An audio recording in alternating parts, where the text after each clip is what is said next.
Hello, my name is Anthony Delmonico. I'll just introduce ourselves before we get started. I am a partner at the law firm of Finnegan Henderson, located in the Washington, D.C. office. I've been practicing intellectual property law for the last 12 years, mostly doing litigation work, but also doing some opinion work, some patent prosecution work, kind of everything in between.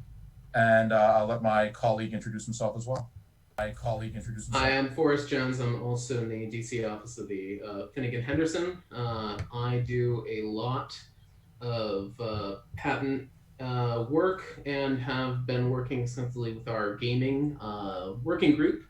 And also, as I believe if people are joining in, I wanted to highlight my pride today, which is my Genuine Vault-Tec t-shirt. Which I get to wear because we are working from home, which I'm going to embrace as a highlight. All right, excellent. I like the t-shirt. So let's get going with the presentation, and just so everybody knows, we'll be keeping an eye on any questions that get posted, and we'll try to answer any questions we can at the end of the program. If we don't get to your question, if you want to leave a note on how we can contact you, we can get back to you after the program. So, Forrest, I'll let you get that going. Yes, here we go.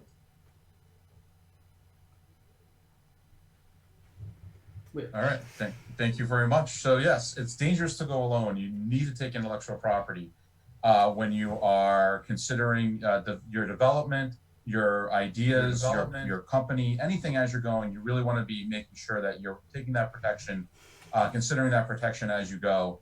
It's very easy as you're developing your systems to, kind of put that to the wayside, the type of protection that we're going to be talking about. But this presentation really says identify the different protections you're going to want to consider as you go through developing your system, as well as some of the benefits to having that protection and why that protection is important to get. So, Forrest, do you want to go to the next slide? Yeah, and so these are just some of the topics we're going through today, and to just sort of highlight at the beginning here. We're going to be doing a very high overview of all of intellectual property. We're not going to be able to touch on everything. In law school, they'll teach all of these subjects in a half-year survey course, and even then, each individual topic will have other courses that you can take afterward, and the law is developing all the time. So we're not going to be able to hit on everything, but I have been struck by, there was a IGDA coordinated happy hour that I was attending last week, and they were just talking about sometimes it can be helpful to just figure out the basic difference between each of these different types of intellectual property. Because a lot of people will say that they want to copyright something when they mean trademark or patent, and understanding what each of these are will help you when it comes time that you actually need to be availing yourself of these protections. So for our agenda, we're going to be going through first with an overview of why IP is an important consideration for people operating the gaming industry, particularly game developers, as well as an overview of what these different types of IP protections are, ways that you can identify what your IP is going to be, and then some examples of how you can use it.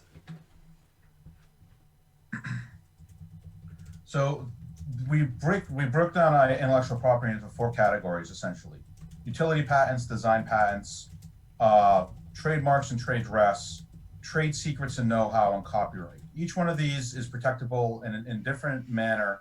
Each one of these cover different aspects of your games or your systems, but to be clear, they're usually used to be, you usually want to use it to overlap. You want to be able to hit each of the different categories to protect your different areas of IP. So some places you want to patent, where some areas you might want to keep as a trade secret. Some places you want to copyright something versus trademark something. So again, the way most companies use this technology, these type of protections, is to do kind of a layering system and develop what we call a portfolio, an IP portfolio, where you keep all of these intangible assets, these assets protected so that you can make sure that nobody is taking advantage or using the intellectual property that you've developed. And speaking for that portfolio as well, it can be particularly useful to have an overview of everything that you have for your intellectual property, because each of these areas can overlap, and it's important to be having consistent positions on what your IP is across each of these, because there's a lot of interplay that can happen between, for example, what is useful for a patent, which we'll get to, and what's an expression of a copyright, particularly when we get into something like a video game that's applying all of this in a system built on a computer, and it can just be very complicated for how everything interacts, but we're going to hopefully try and simplify it a little bit here. I'll also note, in particular for the gaming industry, it shouldn't come as too much of a surprise for anyone working in the gaming industry that IP is particularly important.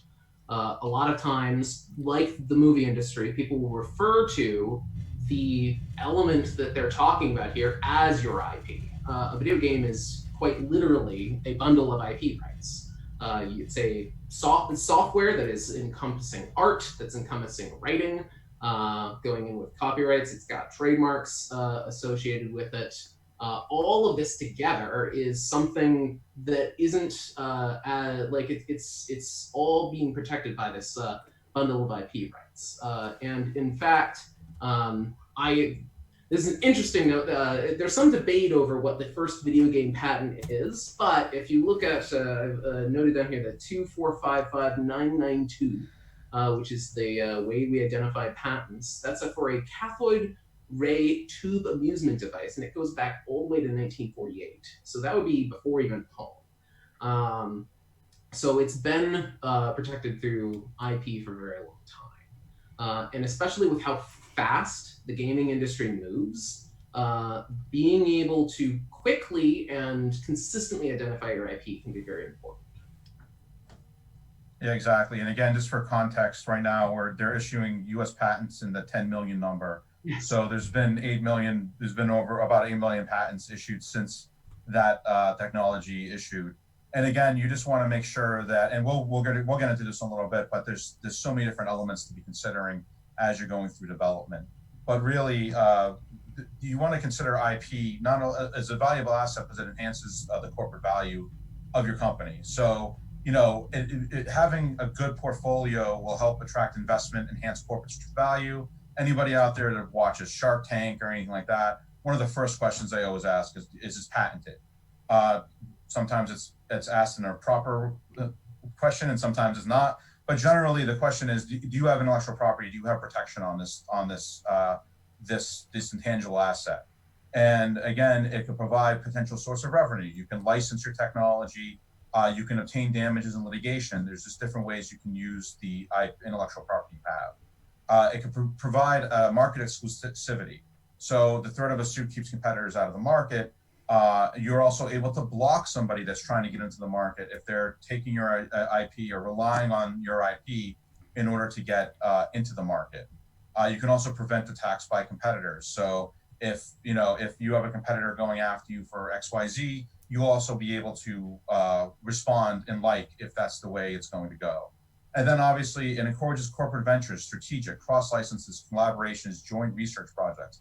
That's where I think I see a lot of this technology possibly being used in the gaming industry, as a lot of types of games can be iterative and they take ideas from different places, and it makes a lot more sense to protect that IP and work together to try to do some crossovers, do some added some additional features brought in from different areas, and this is really a good way to help develop your company and help develop your protection. Yeah. Now, one thing we need to keep in mind is IP can easily dissipate if it's not protected. That means you can lose the right to protect your IP. You can if you fail to effectively protect it or effectively use it, or fail to assert it against somebody else, then you could also actually lose the right to keep that. Some common examples would be the term Kleenex or the term Xerox. As I was growing up, Xerox machine was a copy machine. People didn't call it a copy machine, it was called a Xerox machine. But Xerox is actually a company. That company had a trademark, and the Xerox did not really actively protect that IP while this was developing, so it became genericized. So an example nowadays is Google. People Google things, people search things, but Google does protect their IP, and they do what they can to make sure that they can keep that trademark protected. And so the key here is you really want to make sure that you're protecting your IP as early as you identify. You want to make sure you're protecting it, because there's the possibility of losing it. Yeah. And also, the earlier you protect your IP, that you identify your IP, the better position you're going to be to defend against anybody else coming after your company, saying that you're infringing their intellectual property. Because most intellectual property rights care a lot about who came up with the idea, the expression, the thing first. And so understanding what your rights are and making sure that you've identified them and have proof of them quickly can be much more helpful down the line if it becomes an issue. Which even if you're not looking to assert your own intellectual property against other people might be looking to assert their intellectual property against you. And so that's always something to keep in mind as well for why you should keep developing and identifying your intellectual property as you are working. As we keyed in, there's really 4 big categories we're going to be talking about today. Patents, trademark, copyright, and trade secret. A lot of times, people can see all of these as very siloed areas of rights, but that's not entirely true for how you go about looking at these. Most often, whenever you're creating, if it's a video game, or if it's a car, or any other sort of product that you're creating, that you're going to be selling in the marketplace, it's going to have a bunch of different protections associated with it, and some of them are going to apply to the same different elements, but in different ways. So a more accurate sort of picture of how all of these rights interact would be a layering. There will be some elements that are appropriate for patent protection and might not be appropriate for copyright protection, but some of them will overlap. A good example of an overlap there would be something like software. Different parts of software are protectable in different ways, but generally software can be protected through both copyright and patent. And it's important to think about whether or not you want to be availing yourself of one or the other for building your IP portfolio. Also, this one quick note for trade secret as well. So Yeah. Source code could also be protected by trade secret, but again, there's different things you have to do to get those protections. So you want to make sure that you're identifying them as you're going through and discussing exactly how you want to do the protection. Because if you say do a copyright protection, you can file it away. I think it's called masking, where we can file source code away and they won't be publicly available. But sometimes folks will actually put source code in their patent application, and then all of a sudden now your code is publicly available. And so you want to really think about what you're trying to protect, how you want to protect it, and why you want to protect it, just to make sure that you're getting the right protection without losing any rights or publicly sharing this information that may end up hurting you down the line. So I think the first area we're going to start with are patents. A lot of times, it's one of the first things people will think about when they go to intellectual property. They envision some sort of document saying, you own this idea. That's you. That's patents is what you're thinking of there usually. It's a set of exclusive rights that's granted by the government for a limited time. And actually a much more limited time than a lot of the other intellectual property rights we're going to be talking about. Patents are a 20-year term, as opposed to trademarks, which can theoretically go on indefinitely. and copyright, which is limited to 70 years after you die. Or if you're a corporation, I believe it's 95 and 120, but it's a long time, much longer than what you're talking about with a patent. A patent will be very limited to a specific geographical area. Whenever you apply for a patent, you're getting a license basically from the government to be the only one who makes this thing for this new invention that you've created. But the US government can only give you a patent to operate in the US. So this all tends to be very geographically tied when you're applying for patents. Yeah. Go ahead. I'm sorry. Yeah, when you're applying for a patent, you can consider different options, such as applying just in the U.S. or applying what's called a PCT application. And we won't go too far down in that line, but PCT application allows you to file in the U.S. or file anywhere essentially. And 30 months after filing, you can pick and choose where else you want to get that protection. So typically, when we're advising clients, we talk about you want to get that protection wherever you're making the product, using the product, or selling the product. Those are usually where we want to consider. So if you're, designing, doing something, and then obviously the United States is one of the biggest markets in the world. So people like to get protection in the U.S. But if you're going to be manufacturing somewhere in China, you may want to consider getting protection in China, so nobody can go and try to develop that technology or use that technology for you. One of the biggest issues that we see when it comes to IP is if you don't cover yourself in a foreign country, somebody else will go out and get that protection, go get that patent, and then they'll prevent you from operating. Because the main point you really want to understand about a patent, and that a lot of folks don't understand, is that a patent doesn't give you the right to make, use, or sell. The patent gives you the right to stop others from making, using, and selling. Mm-hmm. So you can develop a technology but not do anything with it. You don't have to, you're not required to use it. You're not required to manufacture. You're not required to implement it into a system. You don't have to do anything. You own that technology. So so it's possible to prevent others from getting into that using that technology. An example that's frequently used is there's companies that develop IP, develop patents, but then they're not able to do the manufacturing. They're not really able to get the funding to go to the next level. But somebody bigger may see the technology and try to take the technology and use it. And so a patent will allow you to stop that competitor, or allow somebody to take your idea and using it. So you can go out and then either, obtain some sort of royalty from that company, or you can even try to enjoin that company from using that technology. So you really want to keep in mind that the reason to get a patent not necessarily is to allow you to do something, but to prevent others from doing or practicing your ideas. Which there's actually 3 different types of patents, only 2 of which we're going to talk about today, because the 3 types are utility, design, and plant. I don't think, I've yet to find an application for plant patents in the video game or indeed anything to do with electronics space. But if anyone ever figures out a way, maybe something involving the piranha plants from Mario, I'm not sure, please let me know. But we're going to start with utility patents.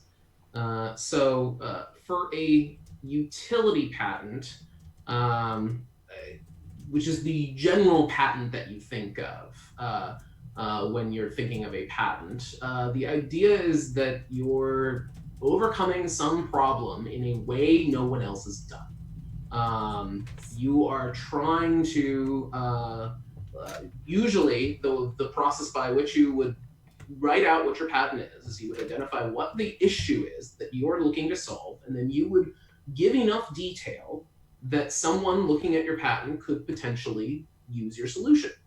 And the sort of trade-off that we're making there is by disclosing this to the government and to the public, you now have the ability to stop other people from doing it without your permission for a limited period of time. And that's how we grow what's called the public domain, the general knowledge of the human race, by giving this trade-off to make it so that you have an incentive to not hold all these ideas to yourself, but to share them. In order to get that, in patent protection, utility patent protection is very, very powerful. So in order to get that protection, there is a requirement that it meet the patentable subject matter test, which is something that we're not really going to go into here. But if you've heard anything about patents having to do with software and electronics in the last 10 years or so, you've probably heard about a case called Alice and a part of the patent code called 35 USC section 101, which in a very, very short version of which means you can't get a patent for an abstract idea. So that would be something that's not a specific solution to a problem, but more of a general idea that just exists in the world and is fundamental to everything, like to someone else working in this area. And there's a whole lot of specifics on that. We could spend much more than an hour just talking about what is and is not qualified, what does and does not qualify as patentable subject matter under the test. But that's something to keep in mind when you're looking at patent protection in here, to the extent that you're trying to figure out if you can get a patent or something, that's something you want to bring up as a question. Yeah, and that again is really, this goes to what Farabow said earlier. The law is always changing. This is something that we're constantly keeping an eye on. So this is an area of the law that's been developing. It really actually impacts the gaming community quite a bit, given the limitations that have been put on it, and really how the decisions have been coming down over the last 5 years on how they're applying Alice, not only in the courts but also at the patent office. One other note I want to make about patents is, we're talking about overcoming a problem and something that's never been used or seen before. Most patentable ideas aren't, something that just comes out of the blue and just all of a sudden, the wheel was discovered and then they, patented it. It's usually iterative steps. So somebody takes one idea and builds on it and builds on it and builds on it. You can't get protection on that original idea, but you can get that protection on the next step, next iteration forward. So you can, if a person wants to go back and use the old technology, they can, that's not protected. But if they want to then implement your change, your technology advancement, then there will be an issue and you can protect that. So that's something you want to keep in mind, that it doesn't have to be earth shattering, never seen this before in the world. It's more along the lines of, okay, we have this issue. We've come up with a solution that nobody else has been able to figure out or figure out the issue. We've been, we had steps, everybody knows about steps A, B, C, and D, but we've come up with E, the next step that's going to make this. And so you can get that protection on E. And so that's really what you want to be looking for when you're considering what could be a patentable idea. So there's also, as I mentioned, these other types of patents called design patents. Design patents are different. Design patents are actually not towards something useful about the product. It's entirely about how it looks. One area actually that video games design patents can be very useful for is graphic user interfaces. You can't get a design patent for the functional parts of it, but things like just the general look of it, the artistic choices that you're making with how all that gets set up is something you can potentially get a design patent protection for. A good way to sort of think about it, the difference between the two, would be if you're looking at, for example, the iPhone, the utility patent protection would be for all the different ways in which it works, but the design patent would be for the general shape of it. And there's actually a famous line of cases between Apple and Samsung all about the look of those phones and the design patents that protect them. If anyone is curious to go look that up. And not only is it famous, but famously, a decision, one of the jury decisions that came down upwards of value of $400 million based on a design patent. So, yeah. The utility patents obviously are going to be protecting, the microchips inside the phone, as well as, some of the other things that, as Farah said, but the actual ergonomical aspect of the iPhone, that design patent is what won, I believe it was Apple, one of their biggest victories in that ongoing war on their intellectual property. It went back and forth between the two, but I think the one you're thinking of is Apple, yes. Here's also just some examples to sort of contextualize this for the video game industry. So this is when you're looking at a patent, they're all registered with the government and they all have these numbers that identify them. So that's usually the way, if you're going to go look it up, you would, if you have the number, you can get the patent itself to look at. This, again, a very early patent in that it's in the 4 millions and we're in the 10 millions now, is on the D-pad. It's the directional pad that many controllers use. In fact, I think almost all controllers use now in some form or another. Even if they do have a joystick attached to it, there's a patent that was issued on that protection. As another example, a little bit later on, there is this patent, 6200138, which is on the Crazy Taxi arrow. If you've ever played Crazy Taxi, there's this arrow that sits above you and directs you towards where you're supposed to be going with your fare. They actually got a patent on that protection. And there was a litigation actually involved with that ended up settling before it got to a final decision or to trial. But that was a rather famous patent, partly because of that case. You can also, these are some examples of, as we're talking about, design patents. Nintendo has this design patent that they've gotten on the what appears to be the Wii U home screen. So it has all these little Mii's running around and the different blocks that can come up showing the different elements from the home screen. As well as they have a protection on the Nintendo Switch here. Which is a little hard to see on these drawings, but that is something to keep in mind if you're looking at design patents. Very short dive into more detail here. The dashed lines, if you look at a design patent, means something. Anything that's dashed is not claimed, and anything that's a solid line is. So if you start looking at design patents, that's one of the very first things that often you need to have a bit of clarity on what it is that you're actually looking at. So those dashed lines mean something. And when Forrest mentions claims, he means protected.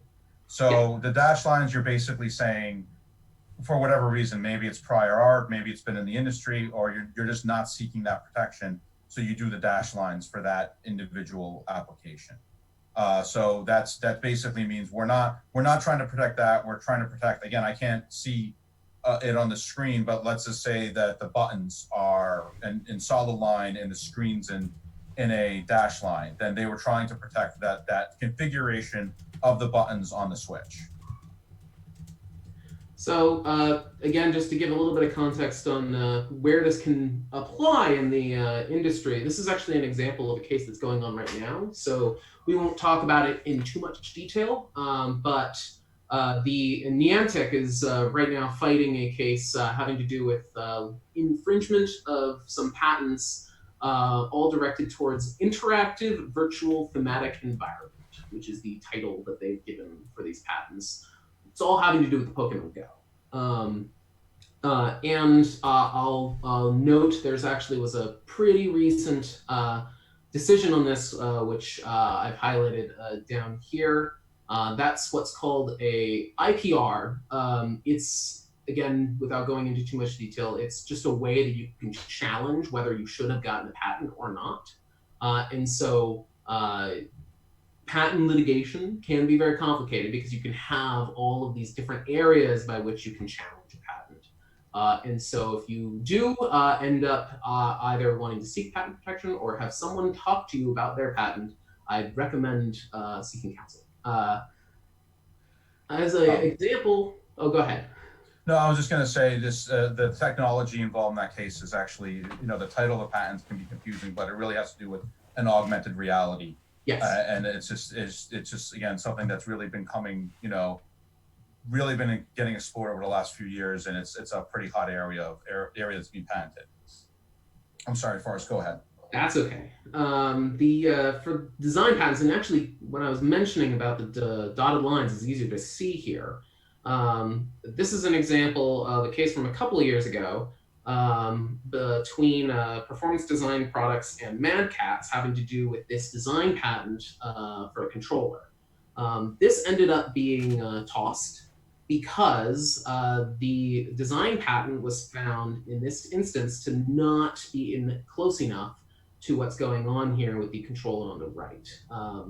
In particular, for just an idea, design patent protection is very powerful, but can be more limited than some other forms of protection for other IP.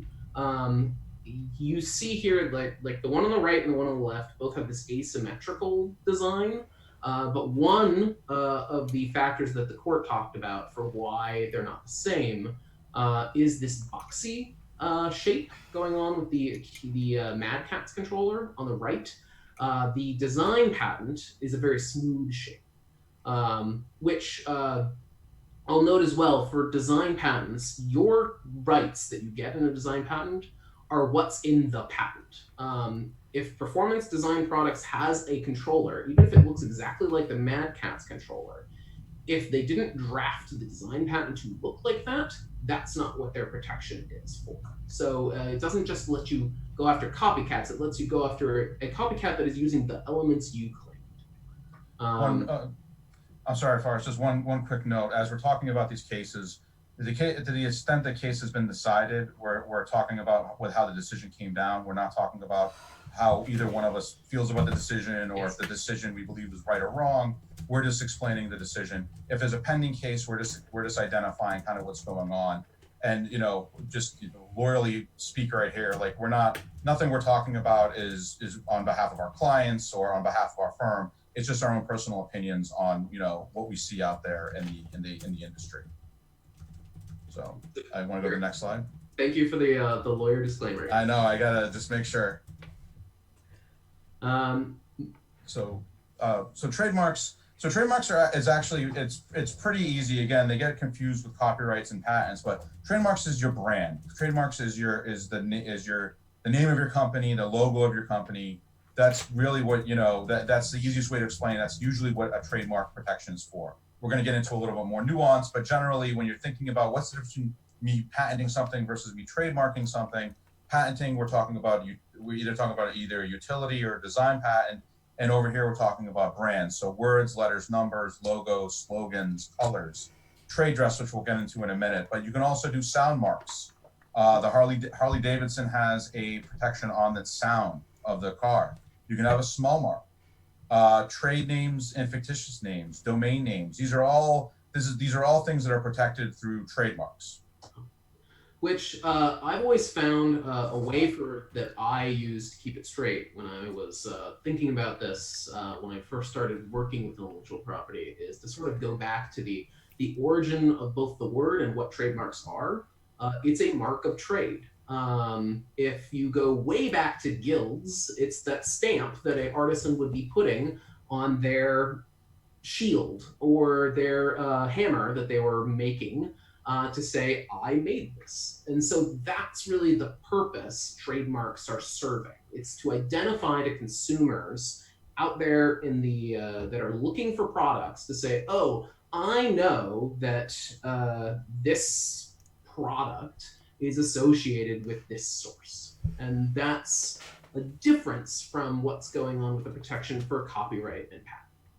Yeah, I mean, you're wanting to make sure that if you're putting your brand on something, that your customer, your client is going to get that quality, the backing of that that mark of that, what that brand means. And obviously, one of the biggest concerns is somebody using that mark in a different way that may hurt your brand or harm whatever goodwill you have developed over time. So that's why trademarks are actually extremely important. It's something actually that's pretty easy to get protected early on in your development of a company, and it's something that as you build your brand, that mark could become more valuable than any tangible asset you may have because of what that mark means. So it's something that you are working. You put all your blood, sweat, and tears into it, and that's like kind of that sign, that symbol of what the quality you're going to get.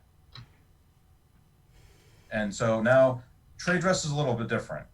So with trade dress, we're talking about the look and feel of something. And so we have an image on the bottom left-hand corner of the slide that I always find kind of interesting. I'm sure if you just glance at it real quick, you're going to know what the product is without even knowing or looking at the shape of the product or what it is. These are all supposed to be toothpaste containers. However, the first one looks like Reese's Pieces. The second one looks like a Kodak. For folks that don't remember, Kodak was a filmmaker, camera maker, filmmaker from a while back.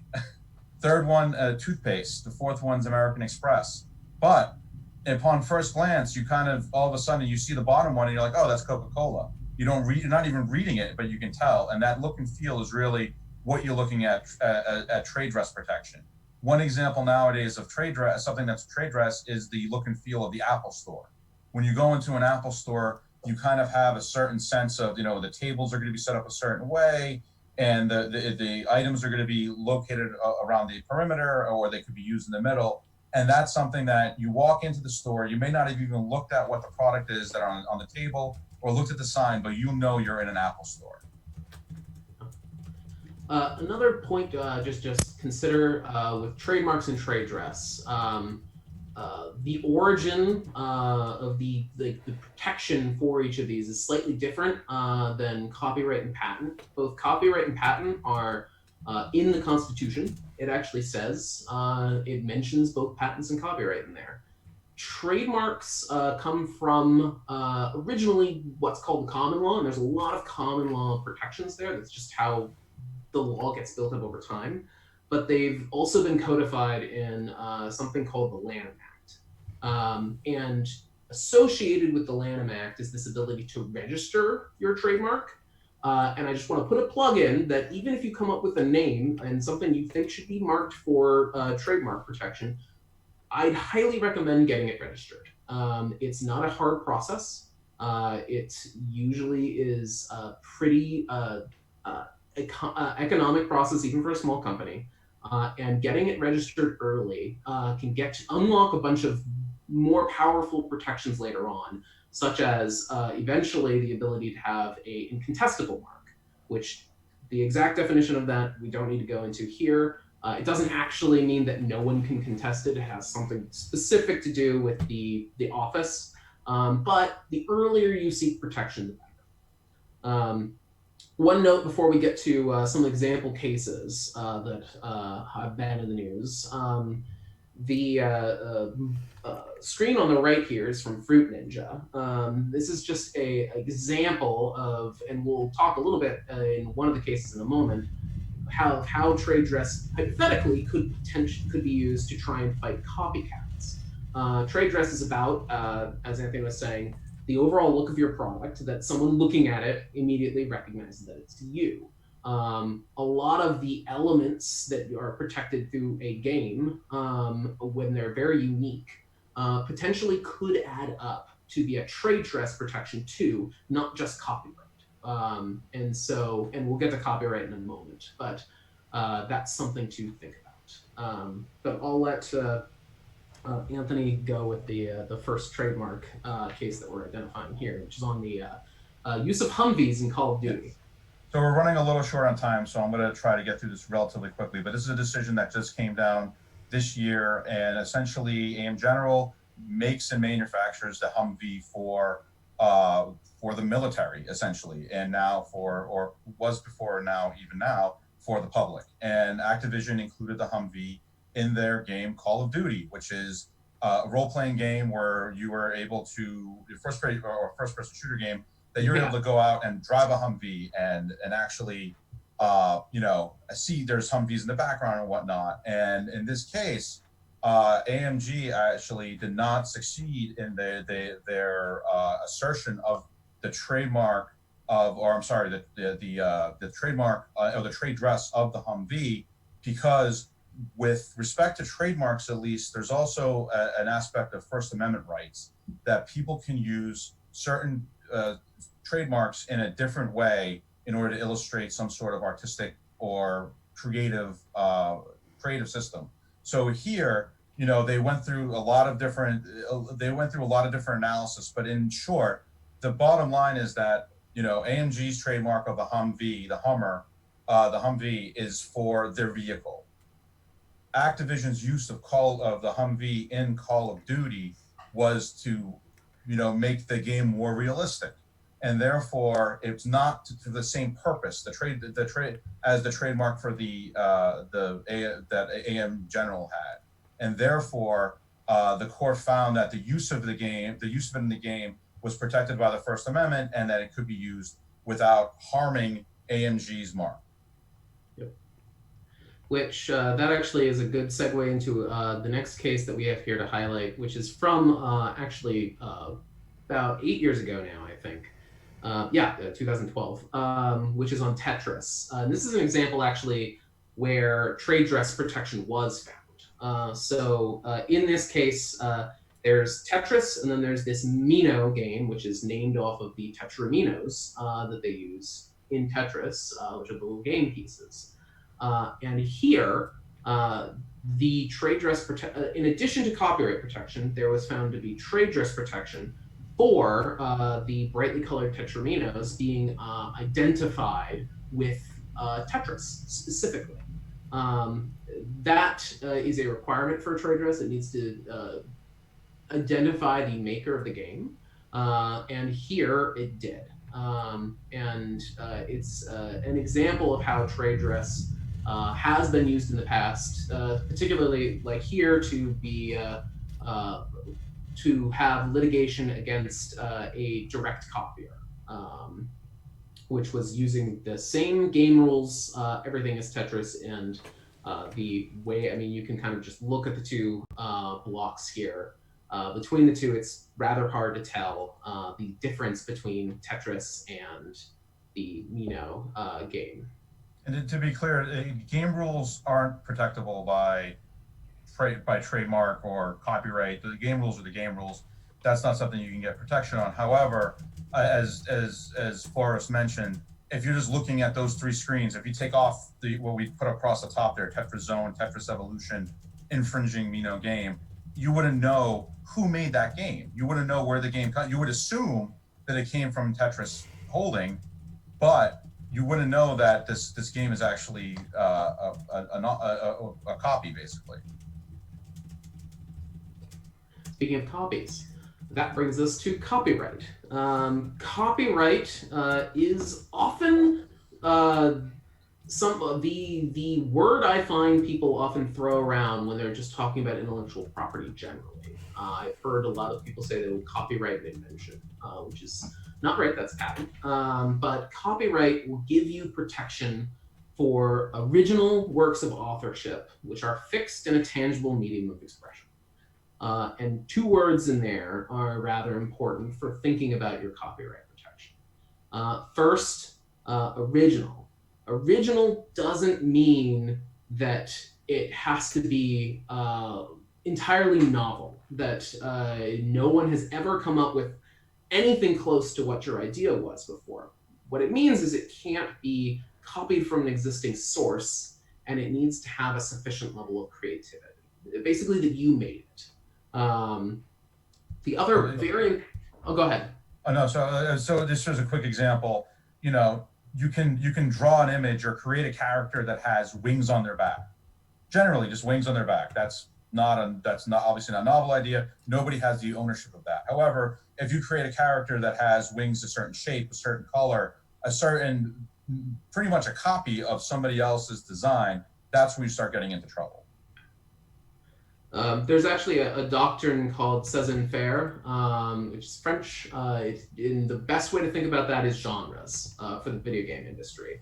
There are certain elements that if you're making a expression of an idea in a certain sector, that you just get to use. So like if you're going to make a Western game, you get to have characters that are cowboys. You get to have horses. You get to have cows wandering around. You get to have wide open vistas. No particular game gets to protect those elements. But if you then get into the specifics of you have a character named John Marston who is wandering around and specifically is associated with a gang of other very familiar character names, then you start getting into copyright. The other important part to think about for this is the fixed and intangible medium of expression. What that basically means is you gotta write it down. If you want copyright protection, it doesn't do you any good if it's sitting in your head. It's gotta be fixed somewhere so that you have the ability to point to that, to say, I have actually created this idea, I have written my story, I have done my piece of art, I have created my game. So all of that said, copyright is a very long period of protection, and it vests automatically once the work is fixed, which is partly why it's also more limited than some of the other areas of intellectual property that we've talked about for here. The closer a copy is to you, the more likely you are to actually get protection from it. Also, as I had mentioned, copyright does vest automatically once you've fixed it. You don't have to do anything. Once you've written something down, you have a copyright on that. But if you want to be doing anything with your copyright, I'd highly recommend, again, registering it. You end up registering with the Library of Congress. It's an extremely easy process. You should go ahead and do that early, because it does a couple of great things for you. First, it's giving you rebuttable evidence, so that's something that somebody else can come in and try and prove otherwise, but it gives you a document that says you own the rights to this thing that you registered, and it gives you a rebuttable date that fixes when you registered for this protection. And especially if it gets to the point where you have to be going to court to try and stop someone who is copying your work, it's extremely important to register it before going and filing a litigation against a potential copyright. Lots of different elements can be copyrighted. In the video game industry, in particular, some of the elements would be like your story. What story you're telling through your game. But beyond that, you'll also have a specific protection for the dialogue, for what someone is saying in the game, beyond just the general idea. You'll also have protection for all the art, all the world art, the world background that you're writing. You'll have protection for the code, the specific implementation of it, not the utility that the code is providing, which is a complicated line to draw, and again, not something we're going to be able to get into in the time we have allotted remaining. You can also get protection for your music, and that's actually something that's very important for game companies to keep in mind as well, because that's where you can potentially run into trouble with other people asserting copyright against you. You should make sure you get the rights to any music that you're using in your game. And also, you can just register the overall finished game. To give some examples, this is another ongoing litigation that I personally wanted to include because I just like the images that come out from the complaint to really illustrate what we're talking about here with copyright. This is Blizzard is right now suing a Joy-Con for this game called Glorious Saga, which if you look on the left, these are just two examples from the complaint. If you want to go see, you can pull the complaint online and take a look at some of the other examples that they pulled out.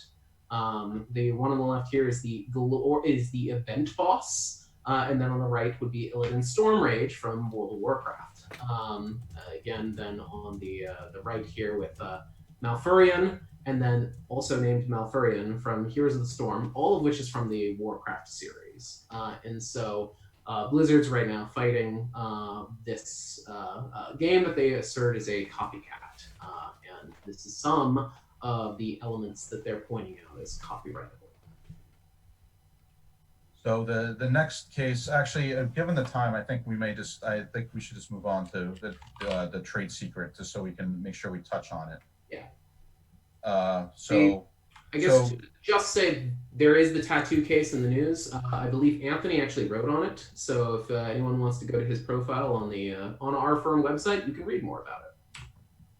Yeah, exactly. And that's just we actually publish articles on a lot of the trademark and trade secret copyright patent cases that come up. So if there's something you're looking for, we're also going to be trying to work with IGDA, finding some partners in the gaming industry willing to work on some white papers with us to delve into all these areas: design patents, utility patents, trademarks, trade secrets, copyrights, in order to help to educate the organization and its members on these areas, so that you have somewhat of a library on a place you can reference and look the stuff up. That's going to be geared specifically to gaming. Mm-hmm. So going back, what are trade secrets? So trade secrets can be any business or technical information that has economic value, is not generally known or available to the public, and is subject to reasonable efforts to preserve its secrecy. So what we're talking about, a lot of times, companies will keep their source code protected so that it doesn't get out. It's not available to the public. People can't get access to it. Sometimes companies will even have different portions of or sections of the company writing different portions of the code, and then one or two people only being able to see the full put together to help protect that. And the important aspect of trade secrets is you have to make sure that you're taking steps to protect the technology, whether it's anywhere from firewalls to passwords to biometrics, to you're doing something to try to make sure that, one, the employees know that it's a trade secret, and two, that you're doing things to protect it. One very important aspects of one of the more important aspects of trade secrets is they last for as long as the trade secret is kept a secret. You can have trade secrets that last 100 years. There's no time limit on it. Again, you're not doing that trade with patents where you're providing the technology so that other people can use it and you have that limited amount of time. You are now getting that protection for as long as possible. And it protects it from anybody obtaining access through improper means or misuse secrets gained through lawful access. One of the most common trade secret, you'll hear about people hacking, you hear about other ways, but the most common trade secret issue that comes up is somebody leaving a company, taking the technology or taking what they learned and using it at another company. That happens all the time. Sometimes the company that's hiring may know that person that they're hiring may have the trade secrets. Many times they don't. But if they're not asking, are you taking anything from the company you used to work with, and are you going to start using it here? That all of a sudden could become apparent, and now the company is going to be on the hook for the trade secret violation. So it's something you want to be very careful of. And you want to just be careful with your employees just in general. I know we're in this weird time where, the economy is not great, and some folks, some companies are going under, or some people getting laid off. Upset employees could do do damage to your company by taking that technology and going to another company. Now you can always go and exert that trade secret in court, but the problem is once it's out of the bag, it's out of the bag. So you want to be sure that you're keeping on your trade secrets, you're protecting them, and to the extent you think that something may have been taken advantage of, you want to make sure you go after to try to minimize the damage that it could cause. Yeah, and besides the fact that trade secrets can last a very, very long time, basically as long as you're protecting them. In fact, a very famous example that's often brought up for what trade secrets are would be the formula for Coke. That's been protected by a trade secret for an extremely long time, and they do make a bit of a show of exactly all the protections that they do for it, but a lot of that is because it helps with making sure if it ever did get out, they can protect it through trade secret in court. But an advantage of trade secrets over some of the other areas of intellectual property we were talking about today is a lot of those have very specific rules as to what can and cannot be protected by those different types of intellectual property. Trade secret's a little bit more broad. Trade secret is basically anything that you think can give you a competitive advantage that you want to keep secret. So you can protect stuff like your sales and marketing statistics. You can protect stuff like your game design documents, customer lists, lists of contractors that you've worked with in the past. You can protect proprietary tools if you've developed your own additions to an engine or something like that, provided that you have your own Working with anybody that you're doing intellectual property rights that belong to somebody else, you can protect that too. As Anthony had mentioned, code is something you can protect through trade secret. You can protect, to the extent that it's not observable by the public playing it, game concepts and design techniques as well. And it's really whatever it is that you identify as something that you don't want your competitors to know, as long as you are taking steps to ensure that those trade secrets are maintained as secret, you can get protection for them. I just want to know, so we have about 5 minutes left. I think, first of all, we can stick around afterwards for a little while if you guys have extra questions, but I want to advance a couple slides. Can you go to slide 27? So just to give you kind of a summary of where we're at up there. Yeah, just kind of give you a summary, like to give you an example, like there's when I'm looking at a Game Boy, I see all this different types of IP protection, and between the trademark to the utility patent to the technology, trade secret behind the design process, or maybe even the code, a copyright on the manual or the code, trade dress, that unique gray with the maroon buttons and that green screen, and design patent, that little curve at the bottom to make it a little easier to hold. All of these little areas you can be looking at, and if you just go to the next slide, you really want to, the key here is you really want to build IP awareness in your company. You want to develop an IP business strategy. So you're identifying this material, and you have to kind of make decisions. What do we want to protect? What don't we want to protect? We know that there's going to be some economic considerations, but there's also a lot of different ways you can get protection economically. Copyright registration isn't that expensive. A trademark registration isn't that expensive. You can do what's called a provisional patent application, which is a patent application where you can basically submit whatever you want to the patent office. It doesn't have to be a formal description. It doesn't have to have claims. The claims are kind of what gives the patent its metes and bounds, what's protected. But you can submit it to the patent office. They slap basically a cover sheet on it, and they'll put it in a vault for a year. Nobody can access it. Nobody can see it. And that gives you a year to kind of develop the technology and make a determination on whether or not you want to actually get a patent on this. Do I want to go for a non-provisional application, which is an actual, what will later turn into a utility patent? But getting that provisional application down, you get to put that stake in the sand on when you file. You get that protection, how early you're filing, and you can take advantage of basically your time to determine whether or not you really want to go forward and file non-provisional. So there are different ways you can really take advantage of IP protection without spending a ton of money, especially if you're a smaller company that's just kind of getting off the ground. And the key, I find the through line for all of those is that it's better if you start thinking about it earlier than later, because a lot of options close out to you if you wait too long. If you go to slide 30, you kind of you can see the design, like a normal. Again, this is very generic, like design process. But the earlier in the process, say, where you're coming up with a game concept, and you're even just thinking about the name, and you want to trademark the name, the earlier you start researching the name and make sure that you can actually get that protection, the better.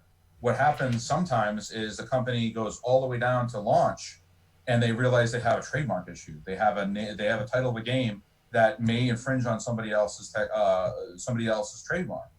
And then you put all this time, you've developed this marketing material, you've developed these images, and now you have to go back and start over again. So the earlier you kind of get that protection, the better. And with it's like, even like as Farah said, we're not going to get into it right now, but you can lose your right to patent something if you've offered to sell it before you've gotten that protection.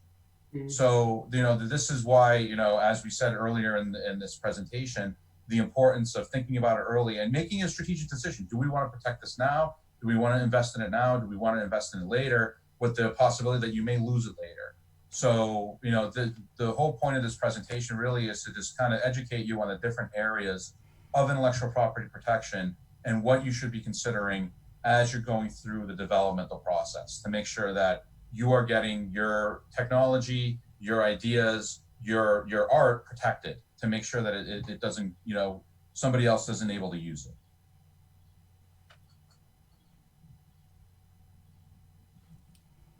Forrest, anything to I, add? yeah, I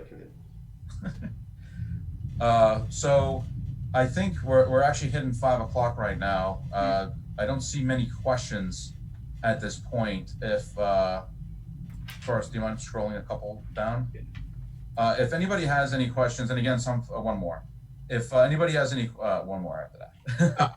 If anybody has any questions, you're more than welcome to reach out to either of us to discuss your scenarios, any way we can help. And you know, we're attorneys, so we have lots of clients. So if you come to us with an issue that may conflict with one of our clients, we may not be able to help you personally, but we may be able to provide you with help from somebody else. So, you know, that's really what we're here for. We just want to make sure that the organization's members are educated on this area of the law, this area of their assets, essentially, to make sure that they get the protection that they need. Yeah, which I will just put in a final plug to say it doesn't even really matter the particular size of the company, or if you're operating as a solo developer right now and you haven't formed a company, still thinking about these issues early is very important. And even if you don't, even if you're just trying to identify what they're going to be, it's going to help you down the line. All right, no other questions. Thank you all very much for taking the time to participate.